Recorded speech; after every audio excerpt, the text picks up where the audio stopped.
Good evening, everyone. Episode 12 of Jesus Shorts. What does true revival look like? 2 Kings chapter 4. Now a certain woman of the wives of the sons of the prophet cried out to Elisha, saying, "Your servant, my husband, is dead." Obviously she knew him because her husband was Elisha's servant. You know that your servant feared Adonai. Now the creditor has come to take my 2 children to be his slaves. What should I do for you? Elisha said to her. Tell me, what do you have in this house? She replied, your handmaid has nothing in this house except a jar of oil.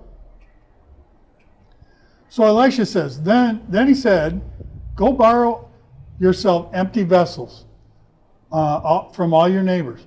Empty jars.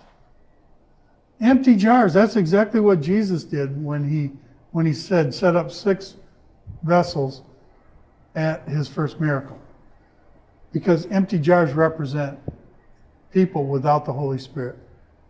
Not just a few. Then go inside and shut the door behind you and behind your sons, and pour into all these vessels, setting aside what is full. So she left him and shut the door behind her and behind her sons. They kept bringing the vessels to her, and she kept pouring. When the vessels were full, she said to her son, bring me another vessel. But he said to her, there isn't another vessel. So the oil stopped. Now why is that critical? Because if you look at I've studied most of the revivals, whether it's Azusa Street, whether it's Brownsville, Toronto, St. Louis. It starts out with 1 or 2 men, usually one, who is seeking God with everything he has. John Fitzpatrick at Brownsville for 6 months went in at 2 in the morning and laid on the steps before the altar of his church and wept and begged God to send his Spirit, a revival to his church. And he did. But it didn't take very long before pastors jumped on board with him and they started arguing about who the better pastor was or who did more greater miracles. So you look at the vessels, and what they did was they started comparing the miracles and focusing on the miracles, when the true revival is the empty vessel. And when they quit bringing in empty vessels and focused on the miracles, the oil stopped pouring. The oil is the Holy Spirit.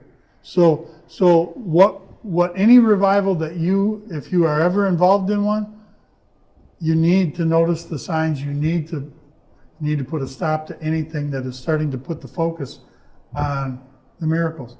Because Jesus said, these signs shall follow those who follow me.